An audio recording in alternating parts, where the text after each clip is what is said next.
Hey, what's up, Mikey? Robert, how you doing, man? Taylor Made, good morning. Sean, what's going on, bro? Oh, all right, Mark and T-Rex in the house. How's everybody doing this morning? Just figured I'd stop in and say hi. Hope everybody's having a good day. Oh, Benny wants to say hi too.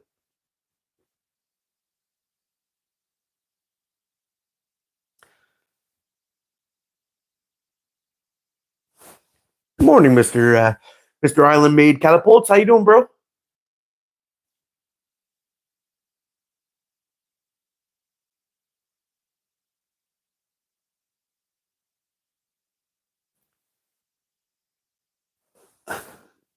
Sean says just a chill one today. Might be going out with a sling later on. How things going with? Hey, everything's good, man.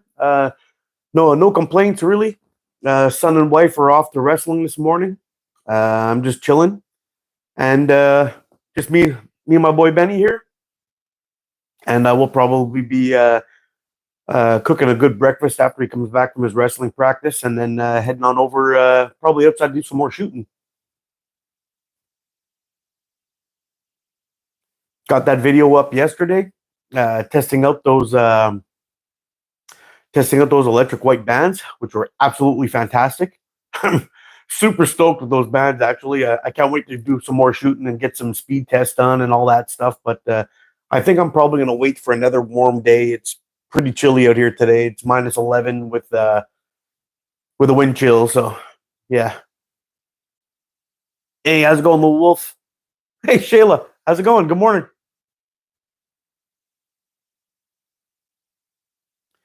Oh, they're pretty crazy, dude. I passed an order this morning for the green ones, the Olympus green. I'm looking forward to trying those ones out too. I believe I got a point 0.5 and a point 0.6. Should be fun. Looking, are they very similar in? Are they very similar in feel and speed? The Olympic green or Olympus green and the electric white.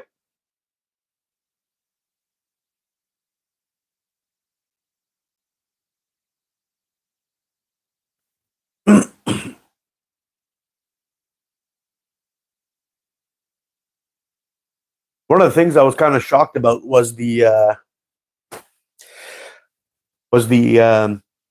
draw on them. The draw seems very very similar to my Gong Chi bands, which is fantastic and probably the best one of the best draws I've ever felt. My Gong Chi bands, and these ones are right there with it. And gonna have to do some speed tests and whatnot, but these are these are definitely going to be in my in my rotation all the time, especially when I'm going to be doing some serious shooting. I They're really good bands. All right, Mikey says they are a little different. The green has got a light draw, but maybe not as light as the white, and maybe a tad bit faster. Oh, very cool. I'll be looking forward to testing those up. They might do a little bit better being a darker color too in the warmer weather. It'll be interesting. I think I'm a little bit foggy here a little bit. See if I can clean that up.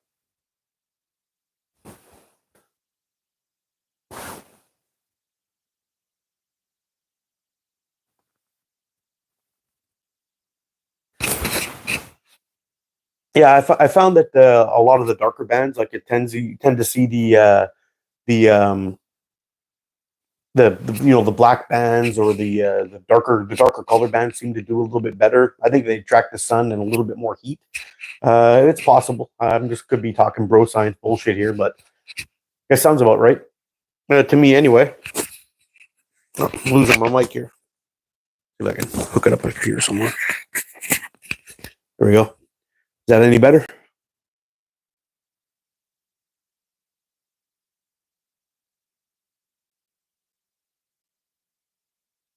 Yeah. So one of the amazing things that I found was the draw. The draw was like super super sweet and stretchy. Really nice. I was not expecting the speed to be as good as it was in those -5 temperatures I was shooting them in, but my goodness, they they brought the heat for sure.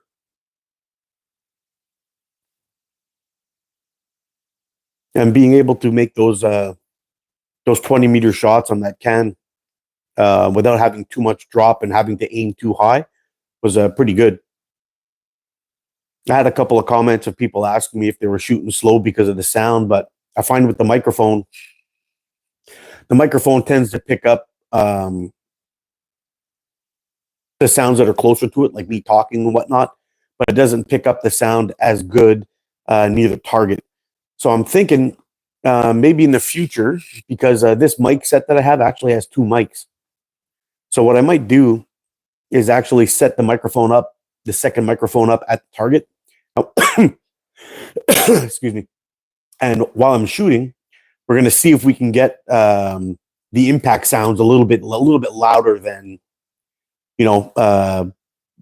basically just picking it up off the microphone, which is usually aimed at my face, pick up the best audio of me talking. But it was interesting. All things considered, I was kind of surprised at how well I shot, considering I hadn't shot that frame, those bands, or the or haven't shot in so long. Anyway, things kind of fell into place really quick yesterday. It was kind of nice, and it was good to get a video out. And I hope you guys who've seen it enjoyed it.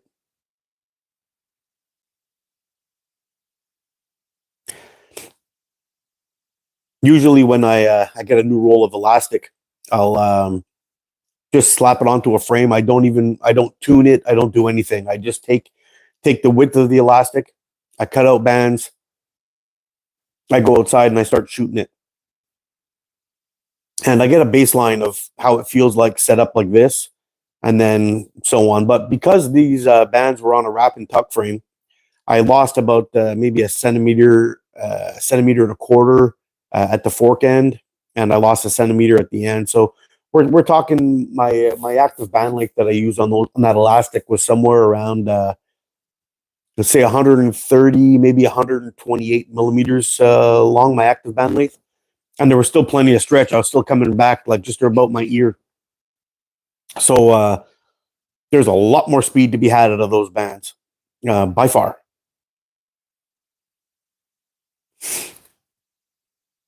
But that's basically how I go about it. Is I'll go out, do a little bit of shooting with them, kind of see how they feel and whatnot. And usually I'll do one band set like that, and I should get a crap ton of shots out of a band set like that. Now, in that video so far, I probably shot close to 200 shots out of that elastic, and it's still going strong. That little magnet that I wear on my neck, it typically holds somewhere around 75 shots, and I must have shot. I filled that thing up maybe 3 times, almost full, where it was just like ammo was falling off of it while I was outside practicing and shooting that day. And the bands are still going strong. There's not a nick, chip, scuff, or scratch in at all. And they're perfect. It's great. Hey. Hey.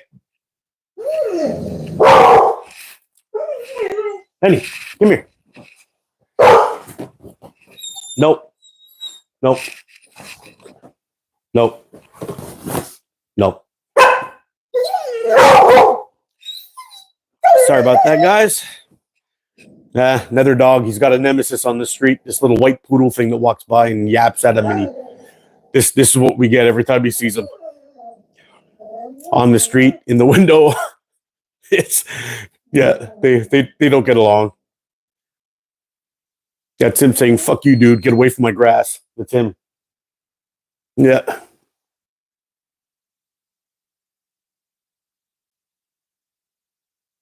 D's got 801. Are you talking shots? Wow. And short draw on 0.5.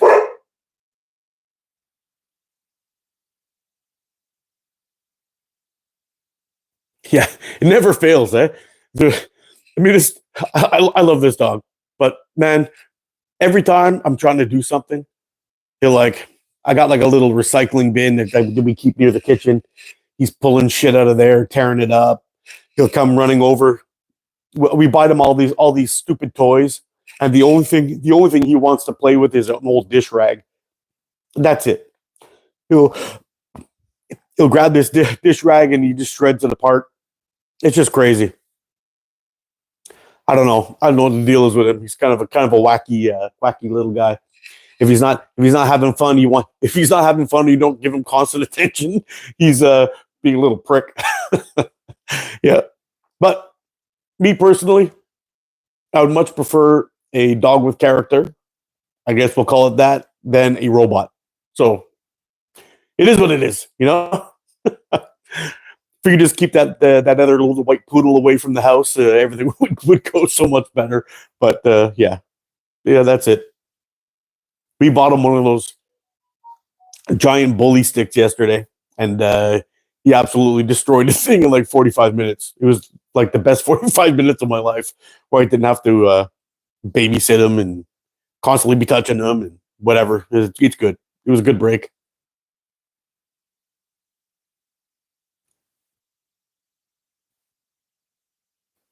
Yeah, so it wasn't so long ago. Just before I received this last order from Omega Slings, where I got the zero point 0.5 and the 0.45 electric light. I picked up some 100%, 100% 0.5. And back in the day, 100% was actually one of my favorite elastics of all time. Fantastic stuff. Really great elastic.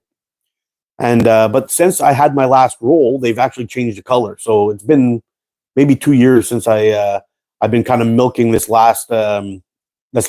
So I'm curious to see what the differences are between the two colors. If you guys would be interested in seeing a video on that, I could probably do one of those. I'll make 2 identical sets. We'll test draw weight and speeds and see if there's any difference since they've changed the color. Might be fun to check out.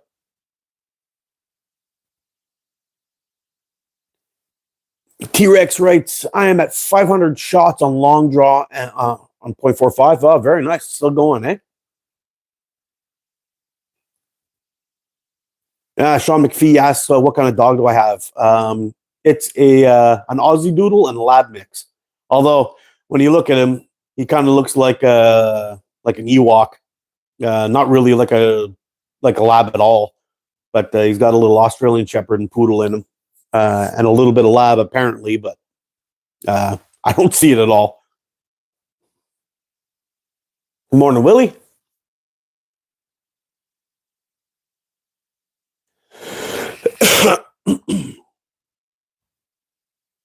I've had dogs all my life. I think the first dog I ever had was a German Shepherd female. Great dog. After her, I got this big mix dog who's supposed to be like, her name was Molly. She was a mix of just about everything. There was people talking about Saint Bernard, Golden Retriever, Wolf, blah blah blah, gigantic mix. We knew who the father was. The mother was a Golden Retriever, but the father was a giant mess. His name was Ben. This is an old one-eyed dog. Yeah, but yeah. After them, we got the Ginger, which was a Golden Retriever, and Junior, which was was supposed to be a Rottweiler. Turns out it was a German Shepherd Doberman mix as a puppy. Yeah, and then man, I got my Jake, my old Beagle that you probably saw in the early videos in the channel, and then he passed away. And then 3 years later, we got this pain in the ass. Yeah.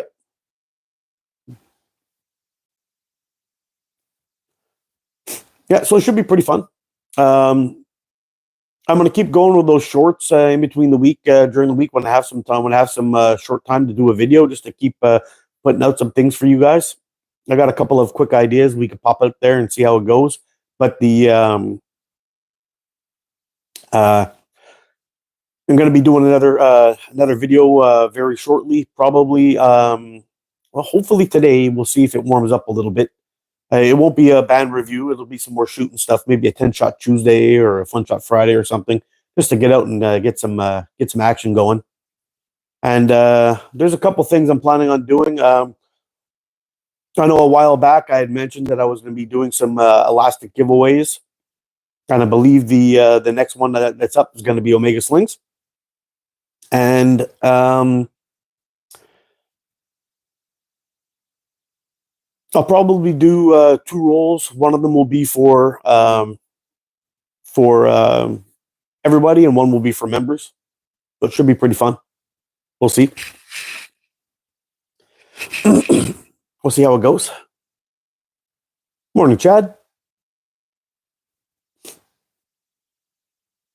But I've tried out quite a bit of elastic over I guess the last couple of years, and I have to say that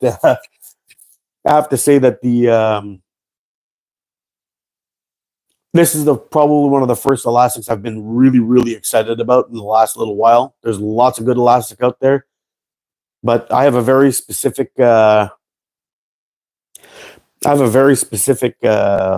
like when it comes to draws.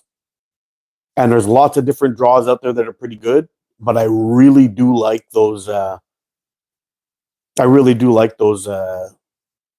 softer draw makes everything hold easier to hold, nicer to shoot.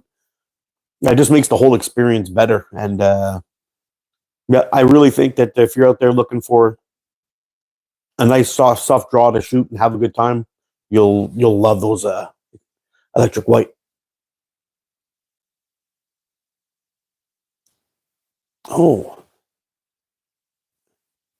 Jan Sam. Hi, Mark.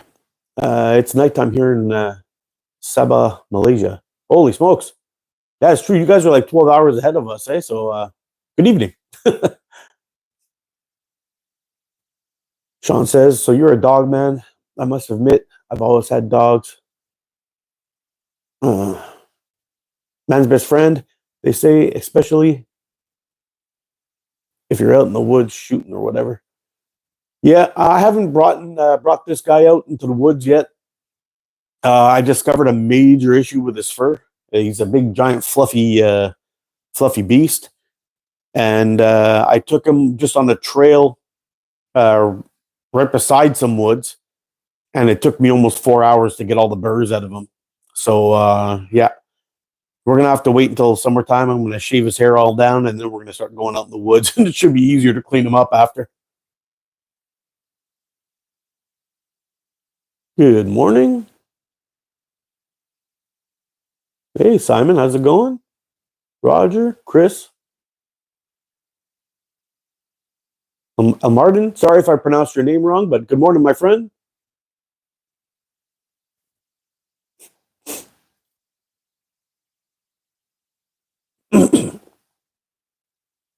Yep, I agree 100%, man.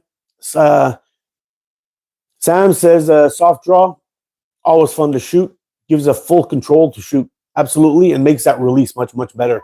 You're not having to fight it with a death grip. Hey, Roger, were you going out for a hunt today, or are you just going out for a walk? I actually have to get out and shoot a couple more videos about that camping gear that I'm promoting recently. I'll be taking that on my next big trip, probably to Algonquin Park. I've got all that One Win Outdoors hammocks and all that stuff. The hammock is absolutely lovely, fantastic. I can't wait to spend a couple of nights in that thing. The under blanket and well, it's an under blanket / blanket, and there's some things about it I really, really like. Anyway, I'm not going to go into it all too much. I'll fill you all I'll fill you all in later, I guess, when the video comes out. But there's always been some smart things that I wanted to have checked out, and no manufacturers were doing it at the time, of how to keep your under blanket in position. I've tried all kinds of different setups, and you end up having a frozen ass. So I figured it out, and we got it set up. And this company has actually had the same concerns that I did, and they put some good some good intelligent features onto their under blanket with their hammock. So I can't wait to get out and test it out. No more waking up in the middle of the night, reaching around, trying to find your under blanket with a frozen ass. Those days are done. And I've got to do a video also on the tarp that it comes that you can get with them. And I've been out a couple of times where the weather got pretty nasty, but I stayed pretty dry because I'm very meticulous about how, and I set up drip lines and all kinds of stuff. But this new tarp is going to be something else, man. It's a game changer. I think this will handle like severe rains and severe winds. It's going to be great, and it also installed some of the things that I used to do on my tarps. I used to actually attach a section of bungee cord, and when I stretch it out, the bungee cord would stretch about 3/4 of the way. So when wind was blowing it and the tarp would move with the wind, it would keep it tight. Usually, when you set up with string, you either pull it too tight and it actually tears your tarp, or it has, or you end up getting like a saggy tarp, and this solves that issue.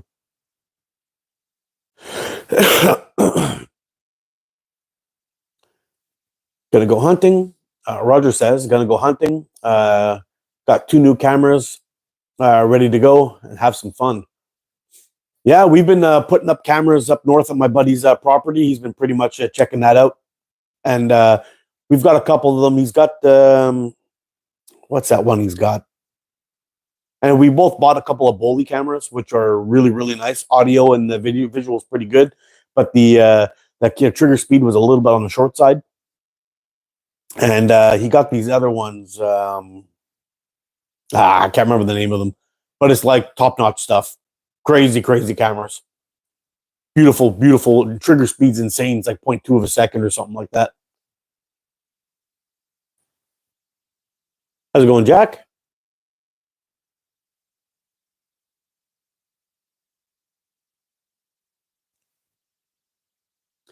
Davison, how you doing?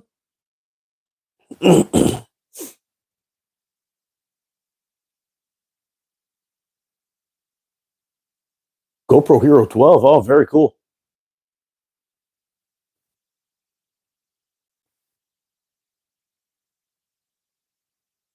Tripod.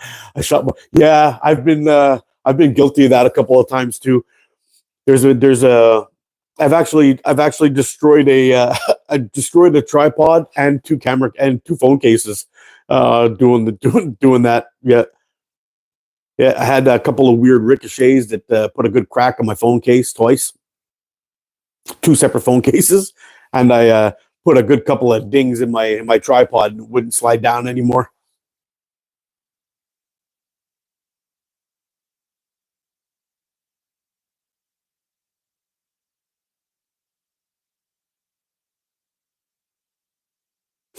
Oh, very cool.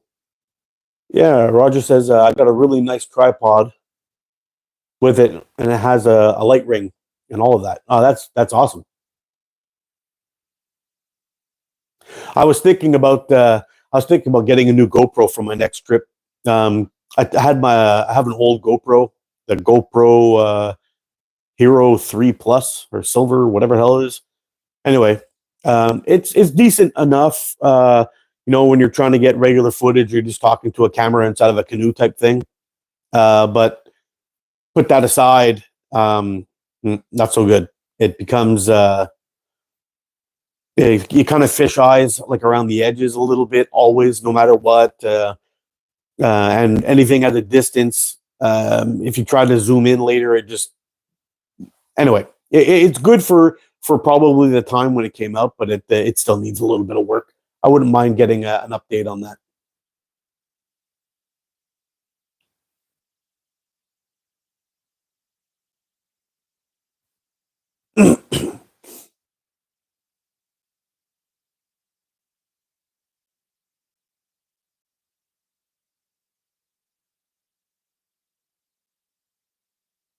Good morning, Mr. Lone Star Catapults. How you doing?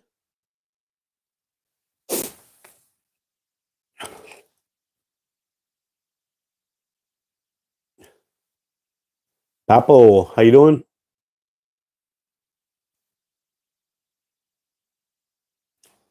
Yep. So it'll be pretty interesting. I've got a bunch of slingshots all set up, um, ready to go with a whole bunch of bands that I've put on there. I think I'll probably end up making a band set tonight or today, a really well tuned one of the electric white, and see if we can see if I can get another good day with good weather, and we'll get out and do some shooting with the crony outside and get some speeds.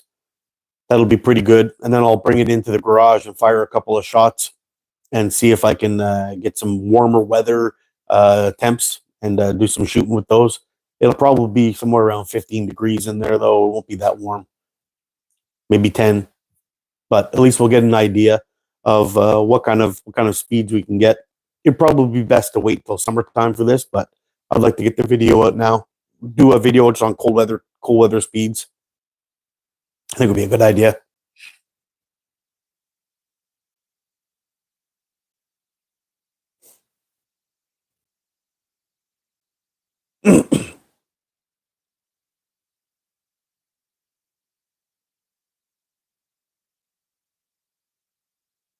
uh,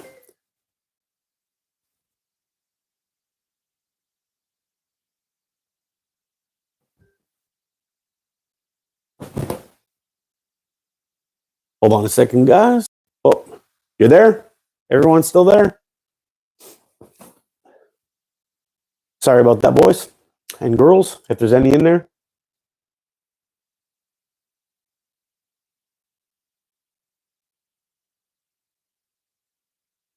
Mikey.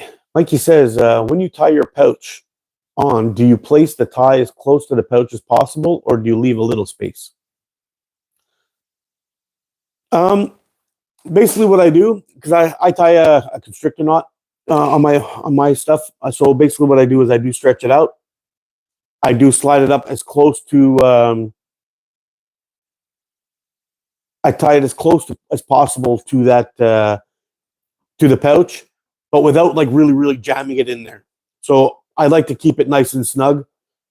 I have backed off a little bit, but with the movement of the pouch inside the loop, or if there's too much movement in there, I find I get little scuffs and early breaks. So I guess the long story short, yes, I do move it down very close to the pouch.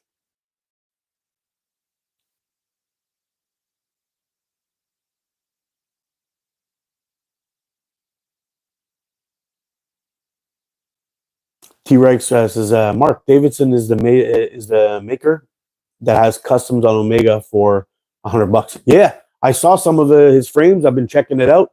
I'm probably going to look into investing into one of those the next time I get some YouTube money coming in, and I'll see what I can do. For now, for now, I can't really do any big expenses like that.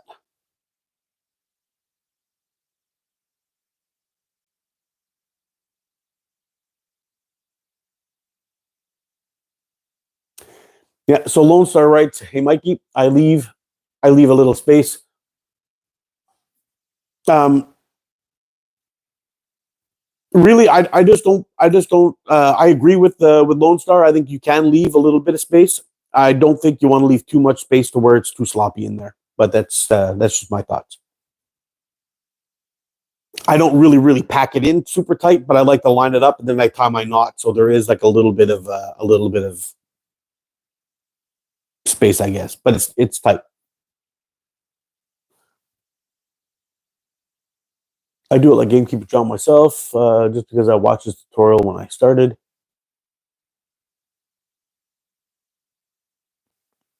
I do a tad bit of space and not crazy tight.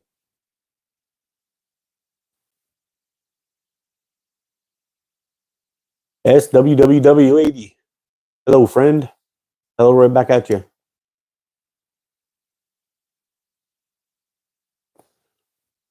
So Mikey says, normally I tie up against the pouch, but I've been putting about 1 or 2 millimeters of space recently.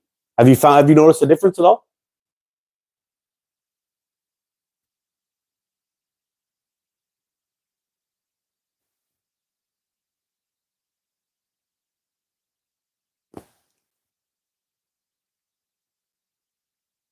I've noticed I'm more accurate with 5/16 and 3/8. Is there a standard size you have to shoot for tournaments? I don't think so. I think a lot of the tournaments, used to hear people talk about that. A lot of the tournaments back in the day, guys would show up, and a lot of the Chinese shooters were shooting 5/16, and a lot of the American shooters were shooting 3/8. Maybe they've changed it since. I really don't know, but I've heard that it really depends on the shooter, I think. But that could have changed, and it maybe depends on the tournament as well.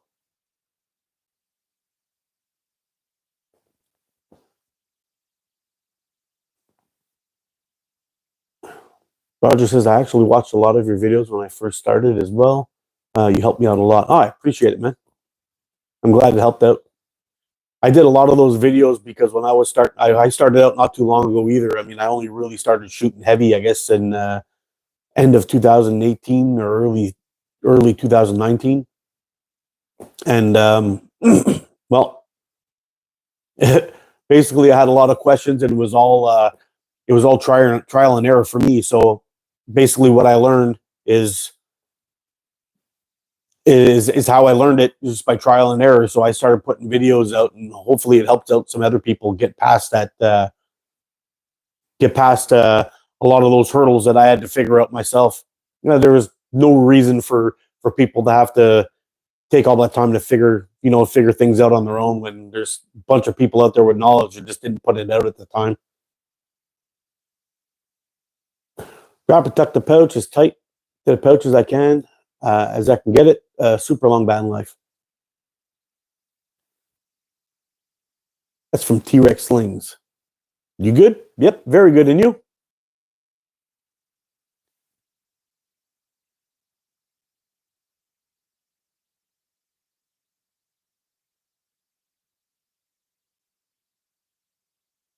Yeah, Lone Star. I think so too. I just slide my knot down close to the pouch, and then I tie it up. And it basically, as you tie it up, it kind of shrinks up on the two sides, and it leaves a little bit of a gap, probably about 1 or 2 millimeters, maybe 1.5. I do leave a little bit of a space, but I don't want to keep the pouch under like maximum tension where it attaches, but I want it to be snug. I don't want it to be loose, so that just causes a lot of wear.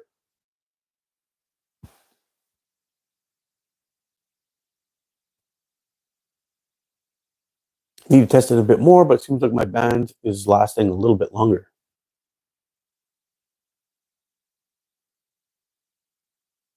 Loki, good morning, man. How you doing?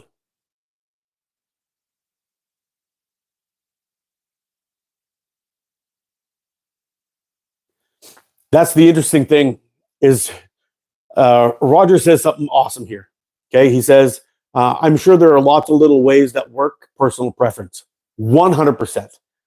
I can't tell you how many times I get messages saying, Mark, you do it like this, but Wayne Martin does it like that.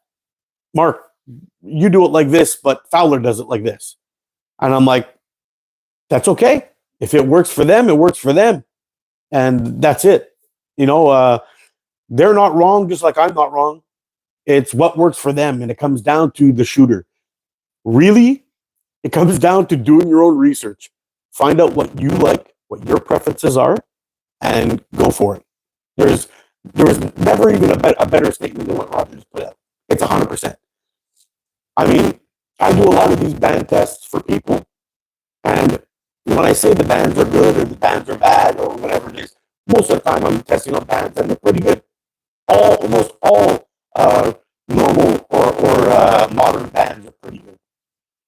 It's very rare, or almost never, you actually get a band that's actually crap, where the speed's crap, the bands are heavy, all that stuff. It doesn't really happen anymore.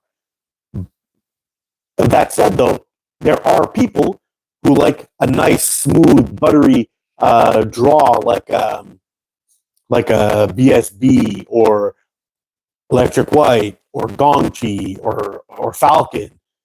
There are people who like those, but there's also people who prefer the Sniper Sling Blacks, the Sobongs, the ALS. There's people who prefer those draws. They find it makes them more stable. It locks everything in, and it works for them. This whole sport is based around personal preference. We really need to um, listen to some reviews, see what they say, but then you have to try things out for yourself. Yeah, there may be times where you're going to pick something up that you don't really like, that somebody said that it's good, but it goes by personal preference. It's what it all comes down to.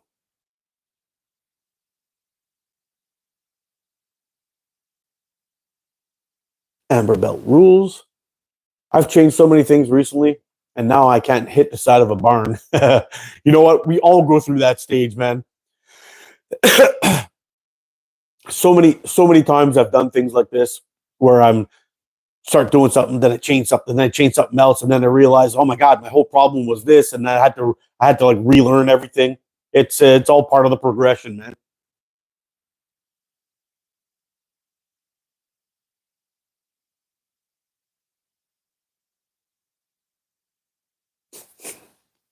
That's so true. I think we all started with heavy bands and ammo, not knowing that there's better rubber that will outperform those thick rubber bands from back then. It's true. And you know what? There's still people out there that are shooting TheraBand Gold and love them. You know? So, I mean, I've shot TheraBand Gold a few times. The draw is heavy. They do get good speed. They do get good speed. They still outperform some other bands for some reason. I don't know why. But there's guys out there that still like them and they swear by them and they shoot them. And that's because it works for them. So, I mean, there we go. I mean, even when I first started too, I think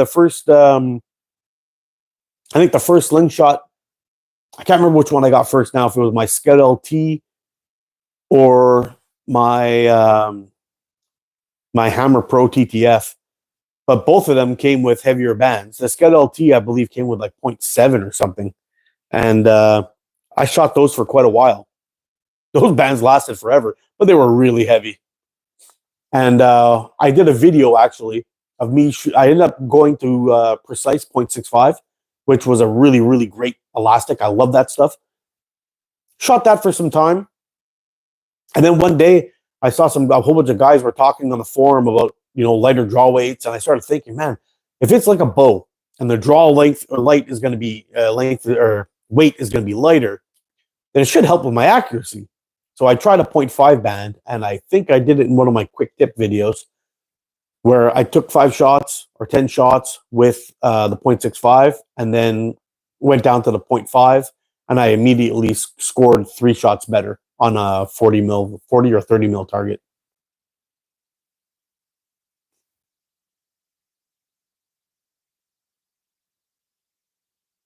Paramjeet, how you doing, buddy?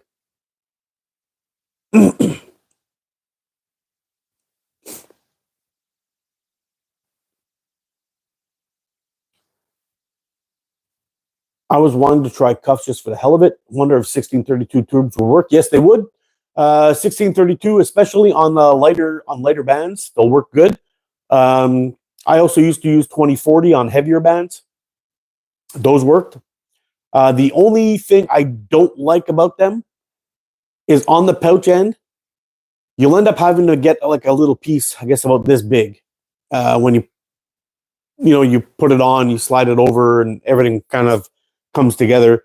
But the one thing I didn't like is that when I did my draw, and as the band started to wear out, you couldn't see where the damage was. So you would be shooting and thinking everything is good, and you're like, holy crap, these things are lasting forever, and then pop, and they just let go, and you don't see the little chip or little cut in the bands as it starts to create. So it just pops, and you don't even know what's going on. That's the only reason why I went away from cuffs. Otherwise, I probably would have continued with them. And another drawback too is if you're really a speed hound and you're looking for great speed, adding that little bit of elastic on the pouch end is going to decrease your pouch speed.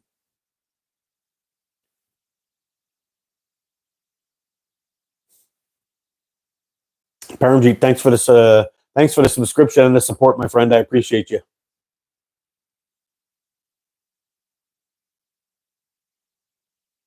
Do I use the same formula for cutting down thicker bands versus thinner bands?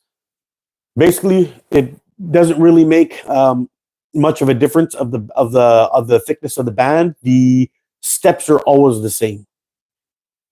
So I always I always check my max elongation, and I find out what my maximum length is going to be if I max out my bands at my draw length.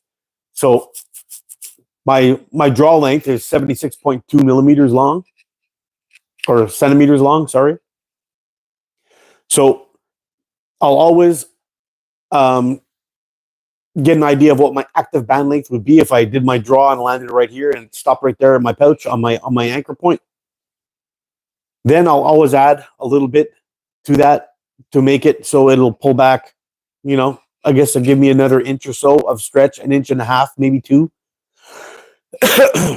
So if it's 6-to-1, you have to understand, like, say, for example, your elastic is 6-to-1.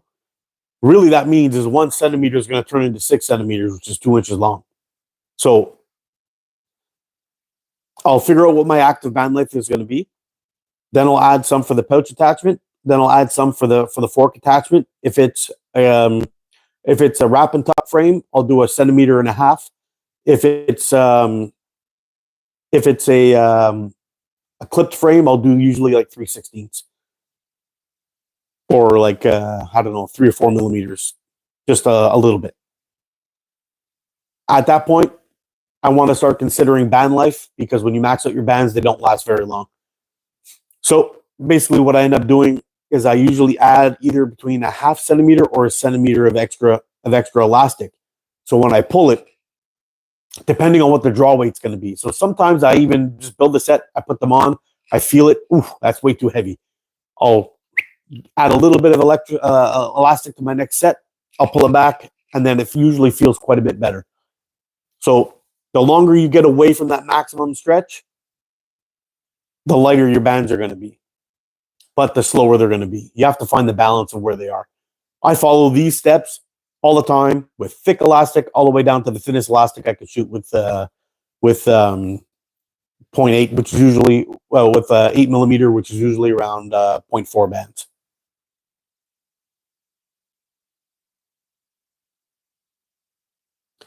What is the best way to adjust the impact, left or right, with a slingshot? Well, there's a few things actually that you could find. When you shoot your slingshot, for example, let's use this for this old dog bone here for an example. These are my forks.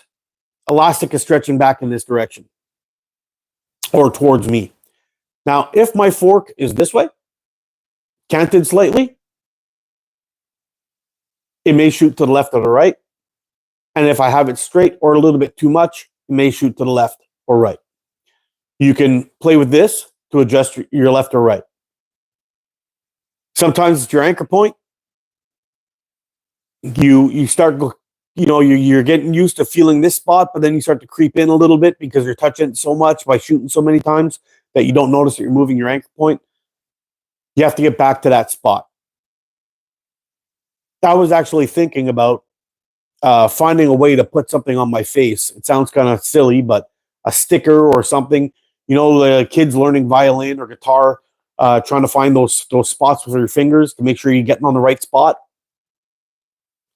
To get that anchor point locked in, or using a 2-point anchor system where I'll touch the edge of my beard with my thumb in the exact same spot, any kind of thing like that, to solve that issue for new shooters. But there's many different things that can happen. Even holding your frame like this straight and being a little bit pointing forward or being a little bit too far back can also change your left and right. So with those few things that we're talking about here, I think the best thing to do is actually shoot paper and then test it. Okay, I'm perfectly horizontal this way or vertical. Let's shoot. Boom. See where the ammo hits. Slightly cock it. Fork to the left. Shoot. See where it hits. And that will tell you how all that figures out. That might be a cool video actually that I'll do in a very, very soon, very, very near future.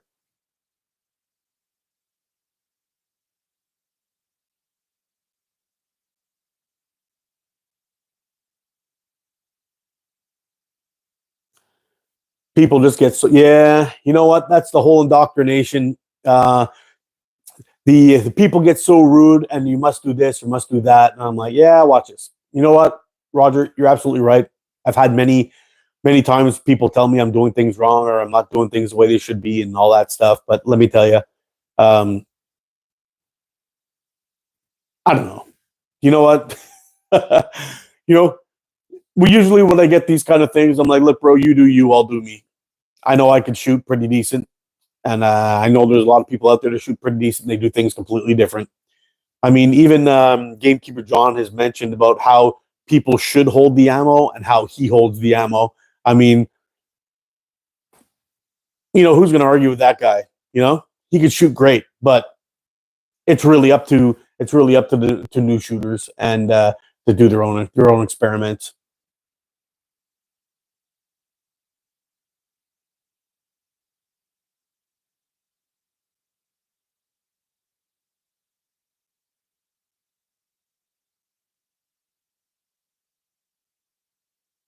Yeah, Grandpa's here to stay, bro.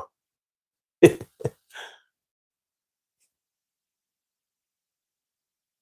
the hello guy. Hello. Jennifer Sword. Hello.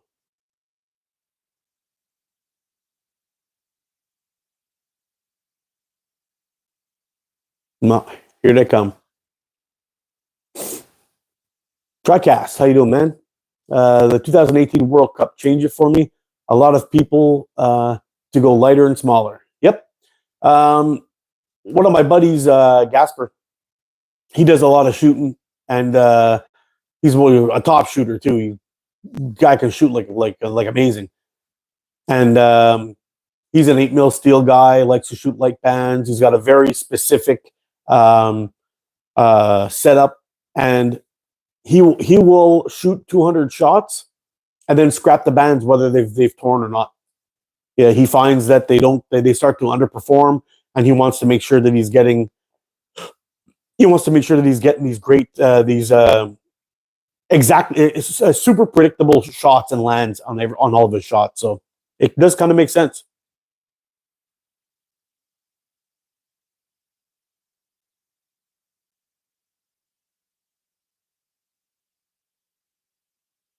Hi, Mark, with the Omega White.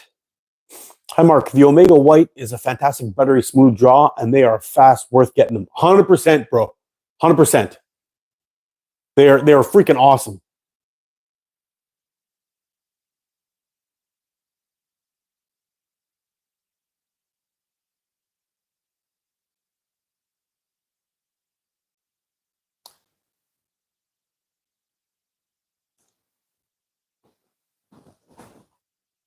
So T-Rex says the electric white, best latex I have shot to date. It's definitely up there for sure. I don't have enough. I don't have enough experience with it to say if it's my best, but it's very, very good, and it might be the best. But once I get some more shots through it and I really start getting used to it and get a good tune going, well, we'll know for sure.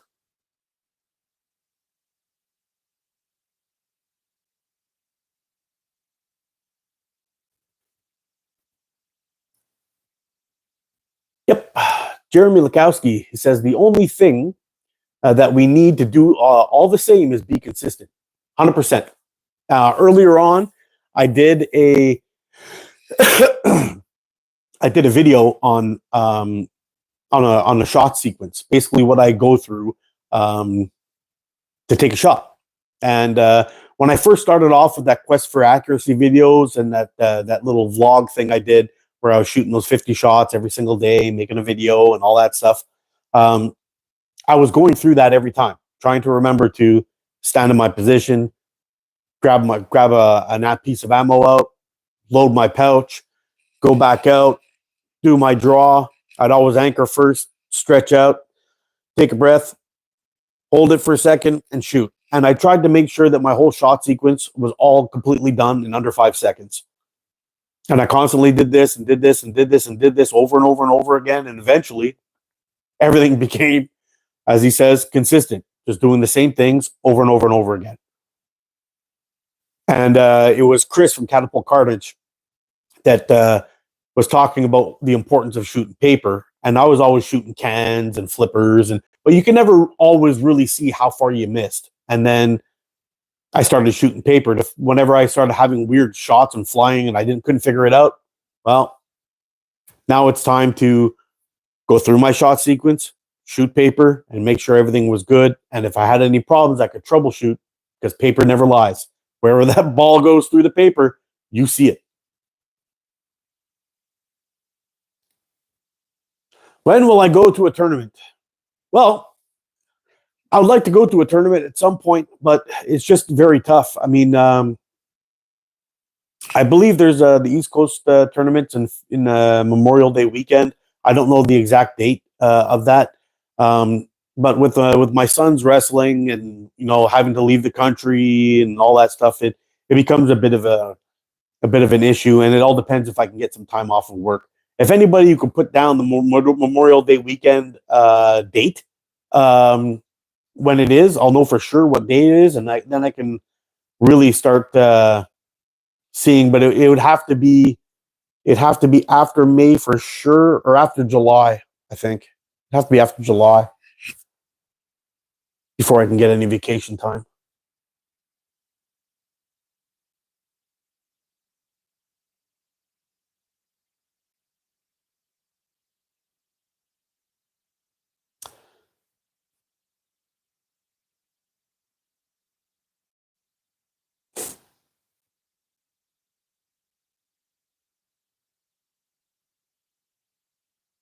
Mark, in your last vid, you said you had a top 5 bands. I'd like to know, if you chose one band for the rest of your life, what would you choose? Ah, man, that's really tough. I mean, my number one and my number two. My number one's always been Gong Chi White .5 for target shooting for a long time. A very close second was Sniper Sling Yellow, although they have very, very, they're kind of different in how they feel when you shoot them. The Gong Chi seems to be lighter. The Sniper Sling Yellow is a little bit faster and a little bit more stiff. But I guess my third would be 0.55. Would be 0.55 South Wales Caddies. Those ones too are a little bit stiffer. And then yesterday we got the electric white, and I don't even know where to put those yet, but they're lovely to shoot. I really, really like them. So I don't know where all that's going to land on, or where I'm going to fit those in yet. Like I said, I only have that one shooting session under my belt with those, so I can't really tell you. But yeah, I don't know. I don't know. I don't know how to answer that, man. If I wanted to do hunting with bands, I wouldn't use the Gongchi .5. They're more of a target shooting band. I would probably go up in weight. Sniper Sling, I could probably get away with it. They're a little bit faster.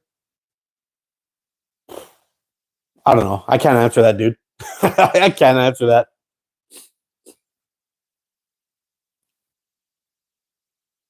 Hey, how's it going, Mike? Pigeons are loose, my friend.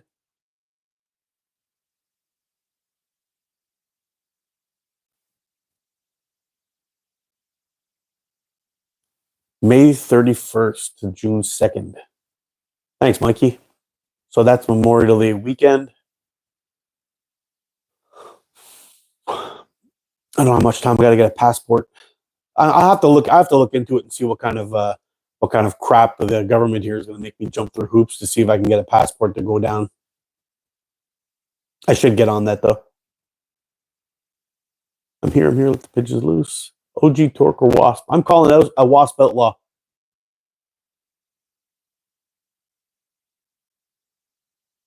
Monkey Spank. Oh boy.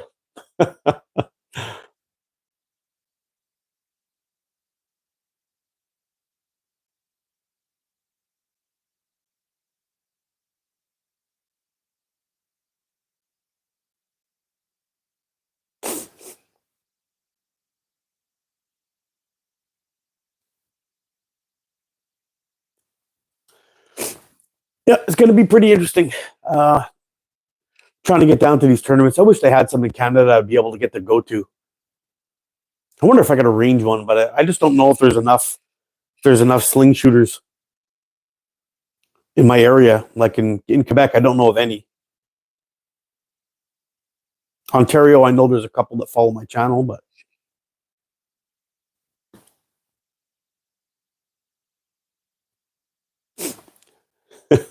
AR, you know, I've never heard of the Australian Tax Office or ATO before, ever. And I actually got my name from my old bushcraft channel, which was called Adventure Time Outdoors. And that's the ATO. Actually, somebody was calling me ATO in a live, and that's I'm like, oh man, I should start another channel. It's so much easier to spell than Adventure Time Outdoors. And then all this Australian tax office stuff started popping up. People are asking me questions like, "Whoa, I don't know what you're talking about, bro."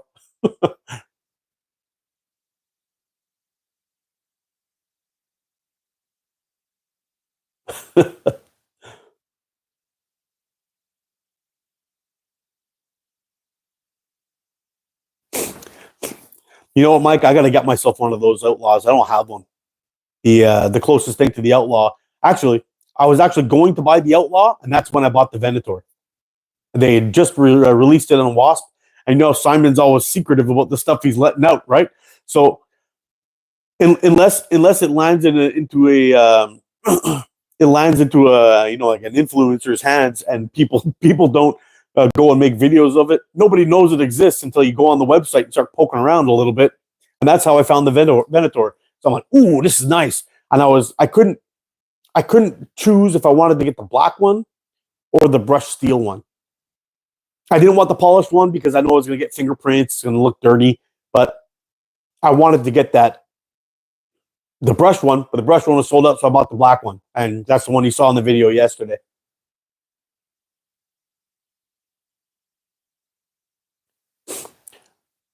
Ray shot is mentioned around 220 feet per second. You can still see where the ammo is going.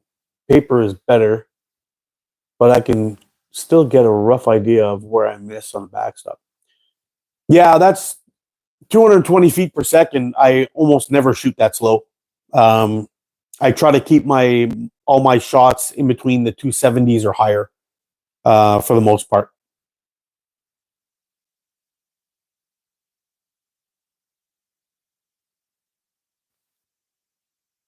That's so whenever I got something I need to have worked out, I always pull out the paper targets.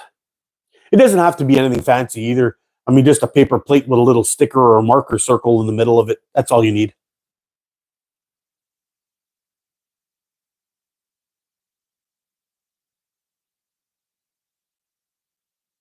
Your outlaw status as a tube shooter. Yeah, well, that's what you get. That's what you get, Mike. I actually got a new tube shooter. It's one of those what do you call those frames? Like the gypsy style frames I got from man, my check engine light just came on. Holy crap! From South Wales Caddies.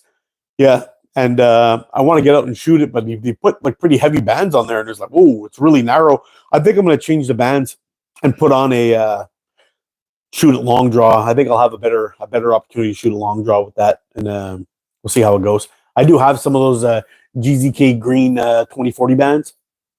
That should be more than enough to start slinging some 8mm steel with those for sure.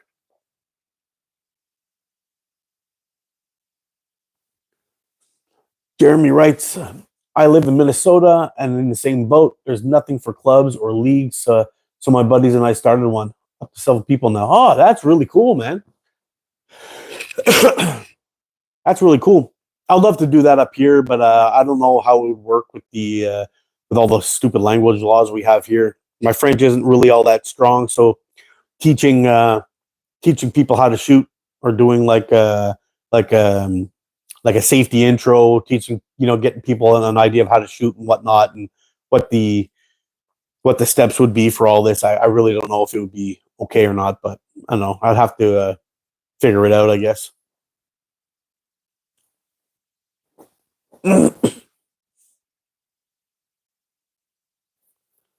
Omega slings and simple shot tubes are the bomb. Nice.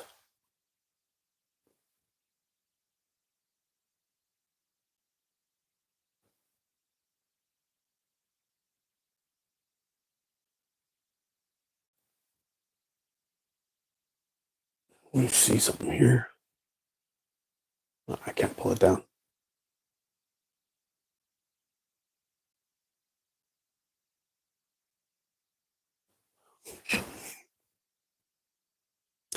Yeah, so I'm hoping we'll get a little bit better weather, and we'll be able to get out and do some more shooting. Hopefully today. See if I can get something done, and possibly set up the maybe get the Titan Hunter out. It's been a while since I shot that frame. Titan Hunter, or maybe even the HGH. I have a band tying template that I got for the HGH. It's 27 to 18. And I've been dying to try a light band that width and see how it reacts in the cold. I have a feeling I might be able to get I might even be able to shoot like I might even be able to shoot maybe 0.45 and shoot 3/8 steel with it. It might be fun to test out just to see what kind of zip they got. It might be reasonably light too, with a decent speed on those.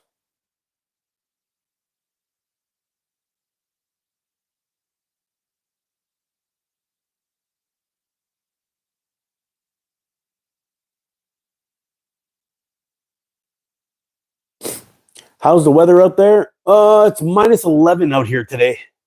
Minus 11, so not terribly cold, but with the wind, it brings it down to like around minus 17. So I don't know if it has any effect on the bands, but it definitely does on your skin.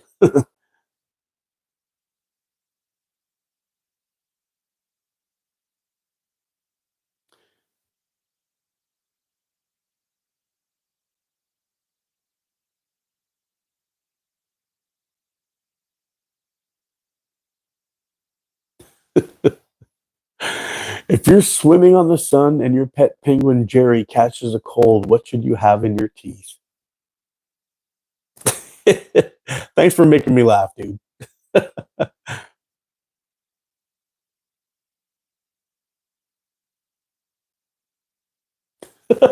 Yeah, seals, sea lions, and walruses don't pop up in your yard. Yeah, well, me too sometimes. I did help animal control catch a pig once in my yard. So, yeah, that's a story for another day, I guess. Yeah, it's great when you call the police saying, hey, dude, there's a pig destroying my yard. Can you send somebody over here, please? And they laugh at you and hang up. Yeah. Yeah. It wasn't so funny when I told them I was going to come outside and shoot it with my bow. And they told me that would be illegal and be arrested. But, so we helped animal control catch it.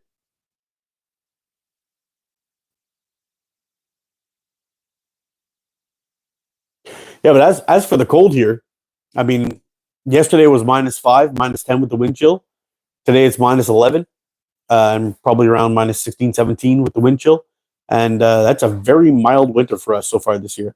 It'll get down to -40 sometimes, which is cold.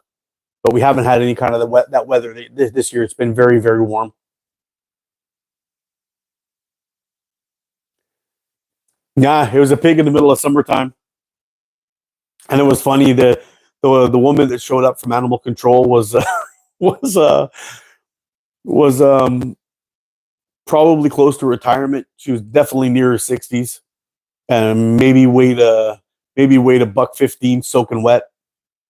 And there she was in the backyard chasing this maybe 100-pound pig around the backyard, trying to catch it. It wasn't a huge pig; it was pretty small, but it was the funniest thing I've ever seen.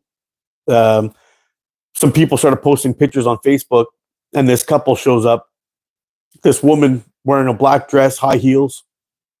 She wanted to see what was going on, and she wanted to help catch the pig. So she grabbed this giant blanket, and I was the pig ended up going in the back of a cabana or a shed, and I went in through one side trying to scare it out to the other way so the animal control chick can grab it with the loop. And the pig turned around somehow, came right back at me, ran right between my legs. I tried to grab him by the hindquarters, and he almost flipped me over, but he ran right into that lady holding the blanket. The two of them were rolling around. The two of them were rolling around on the ground. You couldn't tell who was who. She was squealing. So was the pig. it was insane. But the pig actually ended up getting away again. And finally, we ended up catching him. Those things are fast and they can run for a long time before they tire out, boy. It was a fun experience.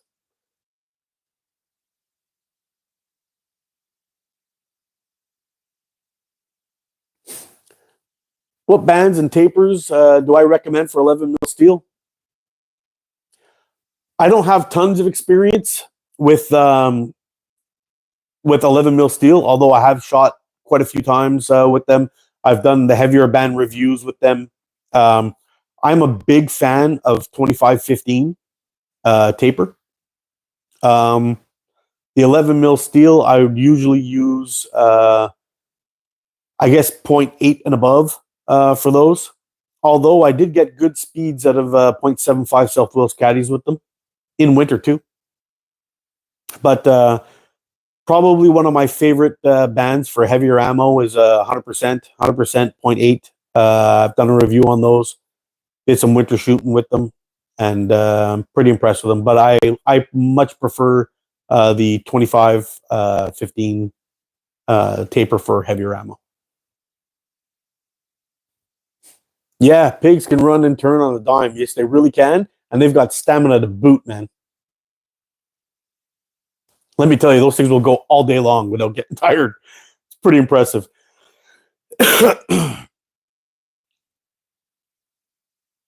Yeah, that was a really funny day. Called the city. The city's like, "Come on, sir, really?" I'm like, "Yeah, it's just destroyed my neighbor's yard, and then it went chasing my dog." I said, "No, I got to get rid of that thing." They just told me to call the police. Call the police. They hung up on me. Then finally, we got animal control to show up, and anyway, there was, after it ran into a daycare, a home daycare just down the street. There was this lady, Natalie, who used to have a home daycare, and I rang her doorbell. I'm like, "Natalie, you got a pig in your backyard?" She's like, "What?" I'm like, "Yeah, yeah, it's about 100 pounds. It pushed right under your fence, and now it's stuck in there and it can't come out." I said, "You don't have any kids back there, do you?" She's like, "No, they're all gone home." So that's where we did the that's where we did the trapping of the pig, was in Natalie's backyard. Yeah, yeah, that's living in the country for you.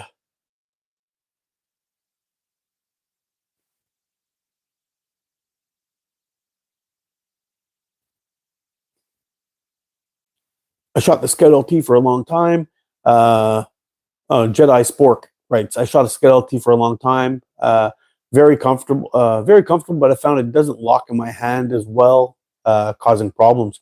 What was the problems you were getting? A little bit of hot spots, or was it slipping, or what was the issue? What's up, no name? How's it going, Zach?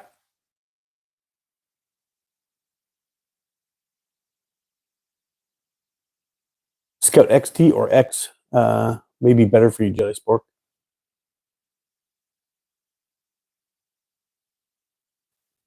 I use Great White 1mm 25-20, but I only get 180 feet per second. Well, Jack, part of the issue with that is, have you ever checked the elongation of the elastic to verify the elongation?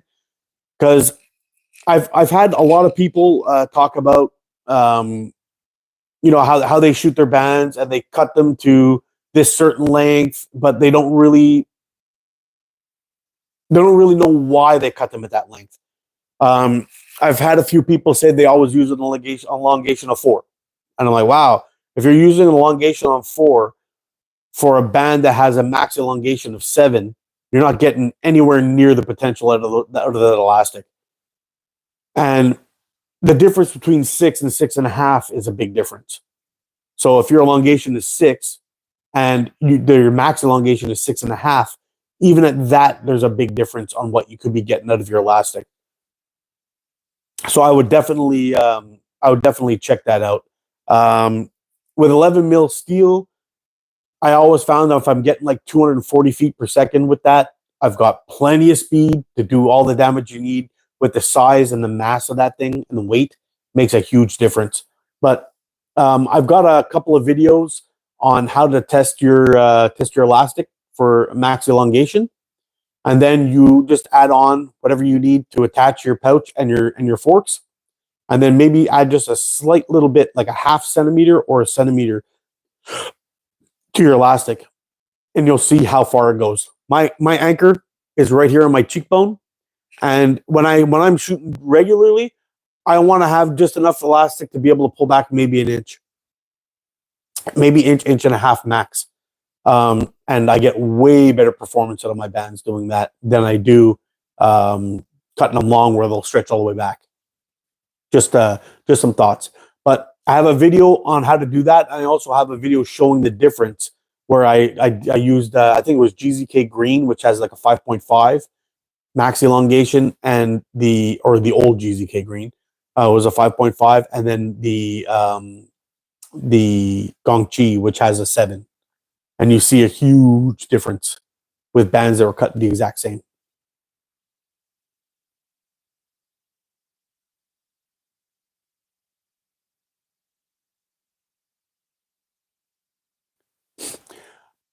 Jedi Sport writes, I found it has a bit of movement even when I grip down on it.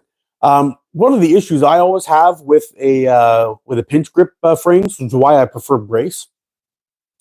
Pinch grip frames, I find I always end up having to have my hand kind of cocked funny, and when I'm gripping it, if I'm not able to put that like part of the piece directly into a crease of a finger, I find sometimes the forks wouldn't be lined up. Sometimes they were like this. Sometimes like they're like this. It was a little finicky.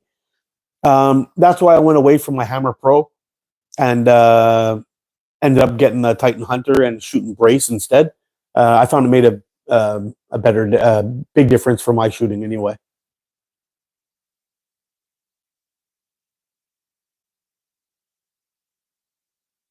Ayla,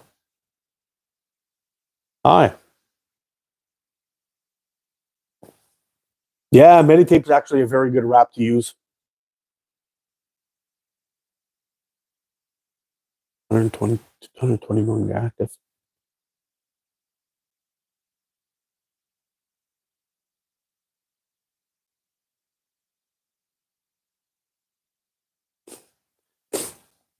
I really need to get more into putting a wrap on my slings. It's not bad, but little problems can make a big difference on a 40 mil spinner. 100%. Yeah, I started using Meditape, and it adds a nice little bit of grip and some warmth actually in colder weather, which is kind of nice too. Pretty good.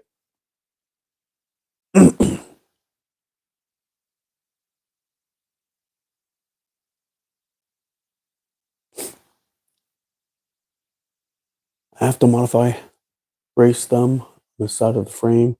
The other way it makes the other thumb oogly.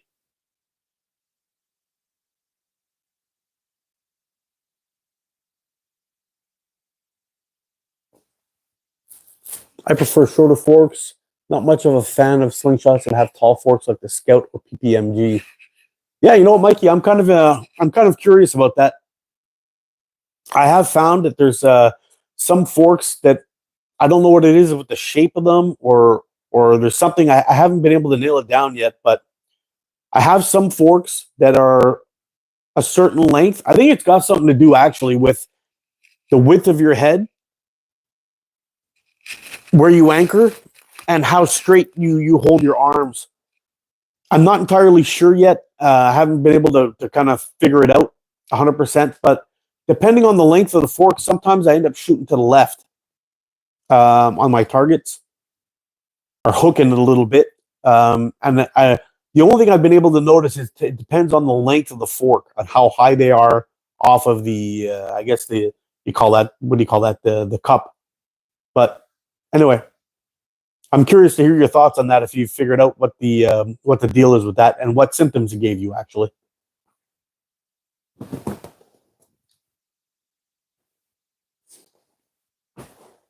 I have found longer forks too also give me a little bit of trouble.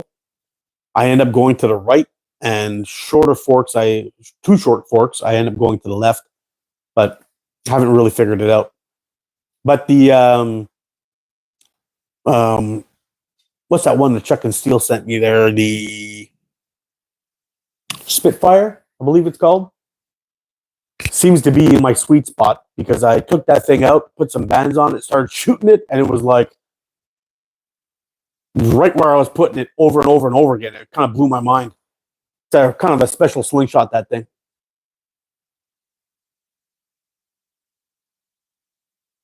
How's it going, John?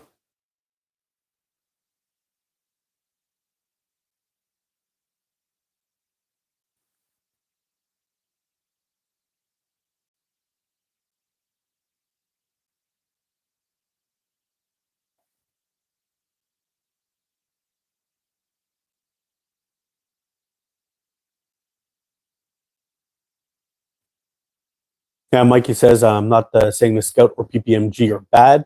Slingshots just not my cup of tea. No, I got you with that. 100% makes sense. You got to shoot what fits, man. Slingshots are like shoes. If you were a size 7, you're not running fast in a size 12.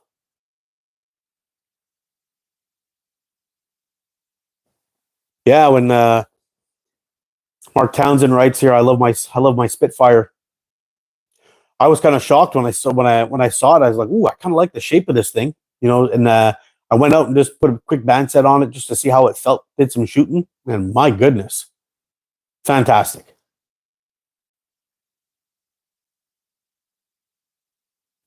I like my Scout LT.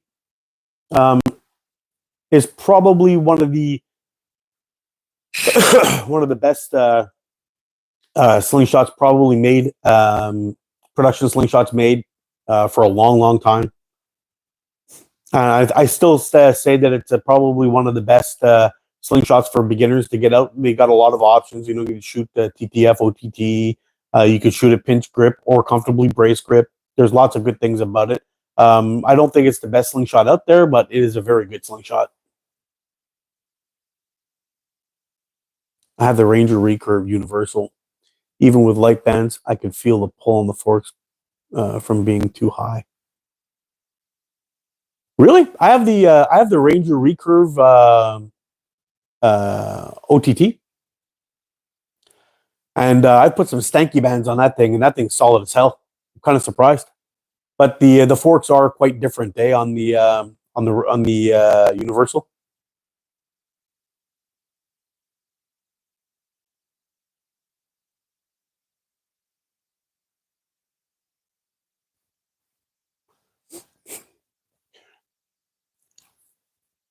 Did both you guys, Mikey and Jedi? Did both you guys get the recurve, or did you get the TTF version of it?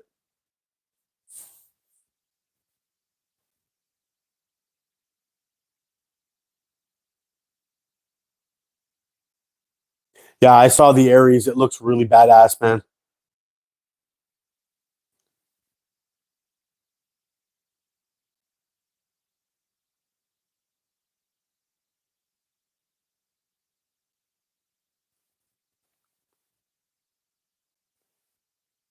Pinch grip frames.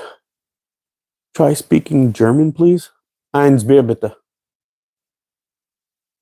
Pinch grip frames are my least favorite. Yeah, I'm not a big pinch grip guy either.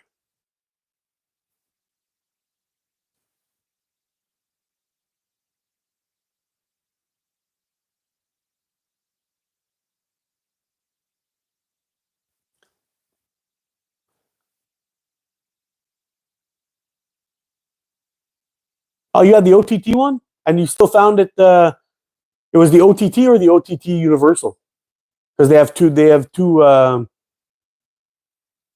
different models.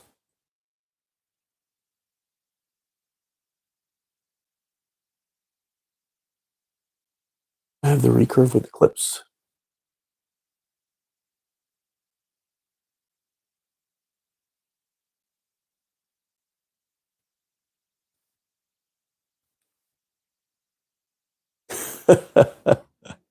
Yeah, we got everyone talking German now.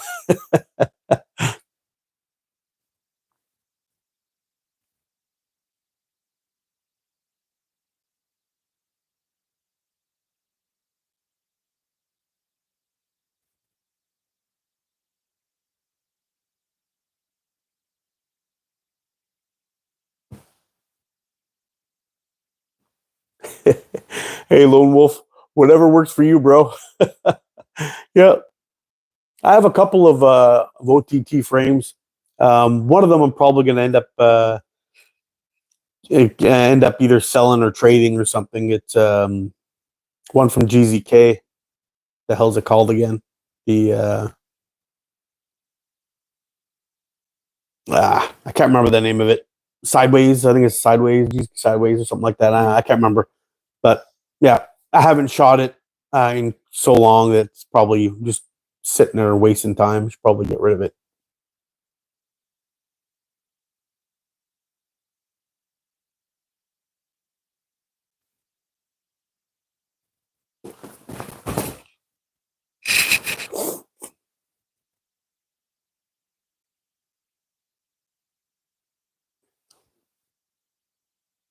I've never tried the bubble.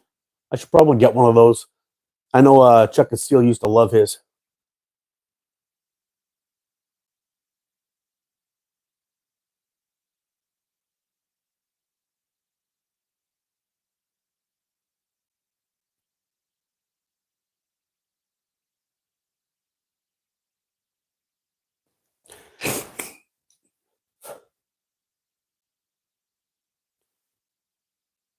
Yeah, so I think in the next couple of days, there's a few things that are going to happen. I'm going to be putting my first ever hand carved slingshot up for a raffle.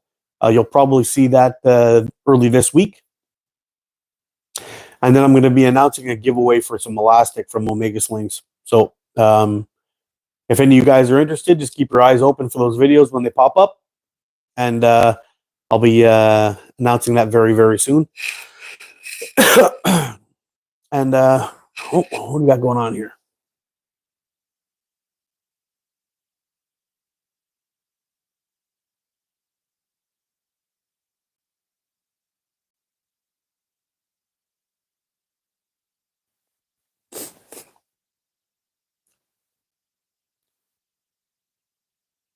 You know, John Rice uses. I know this is weird, but I really like hammer grip. I've never actually shot a true hammer grip frame before. Um, the I've had the GZK Hammer Pro, and they call it a hammer grip, but you actually have those two little wings where you get your hand up really up close to the neck. It's not really a straight up hammer grip. It's more of a pinch grip with a hammer handle, I guess. But I don't know which frames do you shoot in hammer grip. They also have the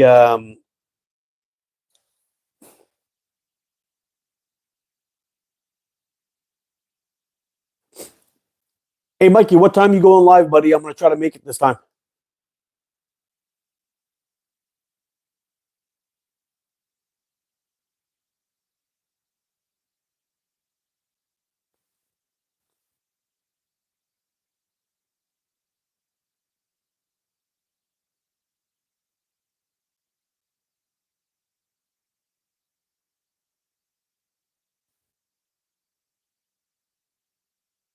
Yeah, I don't want to miss. I don't want to miss the live this time. It was a lot of fun, that one that I was able to make.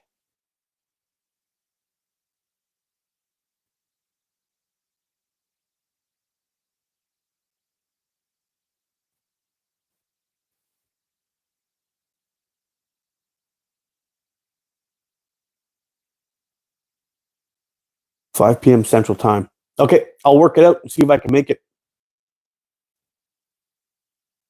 Anyway, guys, on that, I'm gonna have to boogie too. We've got got the wife and the kid coming home. We got to get some lunch going. He's gonna be starving after wrestling practice, so we'll see how it goes. He went to go train with some pros today, so it should be fun. Anyway, I'm gonna wrap it up. You guys take care, stay safe, get on practice, be good to each other. You know I love you guys. I'll see you again soon. Ciao for now, and keep your eyes open for the giveaway and keep your eyes open for the raffle. Take care, guys. See you later.